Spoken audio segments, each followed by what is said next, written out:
জীবন থেকে বলছি, হয়তো আমার, না হয় আপনার। আমার এই আলোচনাটি সকল দায়িত্বশীল বাবা মায়েদের উদ্দেশ্যে।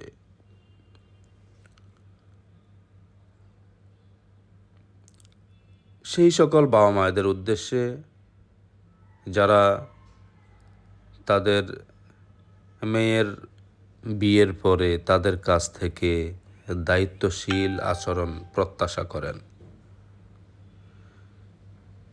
আপনার মেয়েকে শেখান তার ঘরের গোপনীয়তা শুধু তার এবং তার স্বামীর মধ্যেই থাকবে।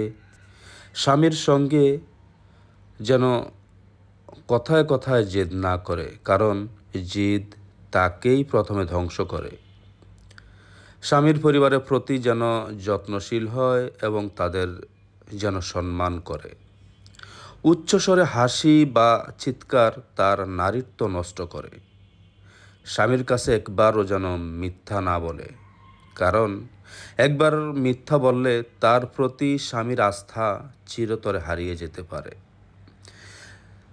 ব্যক্তিগত পরিচ্ছন্নতা এবং ঘরের পরিচ্ছন্নতা স্বামীকে ইতিবাচক আচরণে উৎসাহিত করে এবং ঘরের প্রতি ভালোবাসা বাড়ায়। সে যেন গীবতকারী না হয়, স্বামীর সামনেও লজ্জাশীল থাকে। নারীত্ব এবং পুরুষ দুটো ভূমিকাই যেন সে না নেয়। সে নারীই থাকবে এবং পর্দাশীল নারী হিসেবেই থাকবে, পুরুষের মতো যেন না হয়। স্বামীর ঈর্ষা ভালোবাসা সন্দেহ নয়। তার সমস্যার পেছনে আপনারা দাঁড়াবেন না। তাকে শেখান বাবার বাড়ি ভুলে যেতে। বাবার বাড়ি শুধু স্নেহ ও সাক্ষাতের জন্যই, কিন্তু তার আসল বাড়ি হলো স্বামীর ঘর। তার স্বামী ছাড়া কেউ তাকে সহ্য করবে না। তাকে শেখান চিৎকার না করতে এবং সব সময় নরম কণ্ঠে কথা বলতে। আল্লাহর নির্দেশে স্বামীর উপর কর্তৃত্ব, নিজের মতামত বা কথার জোর করে চাপিয়ে না দিতে। তাকে শেখান প্রতিটি ঝগড়ায় তালাক শব্দটি মুখে না আনতে। যত ঝগড়াই হোক স্বামীর শয্যা যেন ত্যাগ না করে। স্বামীর মুখোমুখি হাসি মুখে থাকতে এবং বিরক্ত না করতে। স্বামী কাজ থেকে ফিরলে এক গ্লাস পানি, তার কি প্রয়োজন, যেন সেগুলোর দিকে মনোযোগী হয়।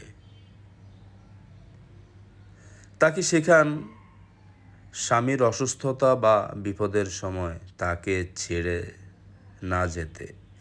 আপনারা সব সময় তার পাশে আছেন, কিন্তু প্রতিটি ঝগড়ায় রাগ করে স্বামীর ঘর ছেড়ে যাওয়া যাবে না। তার নারীত্ব দিয়ে সে একটি হিংস্র সিংহকেও বশ করতে পারে, কিন্তু জিদ করে নিজেকেই ভাঙবে।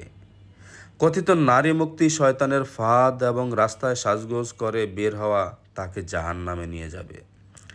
তাকে শেখান সে যেন নারী হয়, তার ঘরের রানী হয়, পরিবার পরিচালনা করে, তাদের মধ্যে ভালোবাসা, স্নেহ এবং দয়া বপন করে।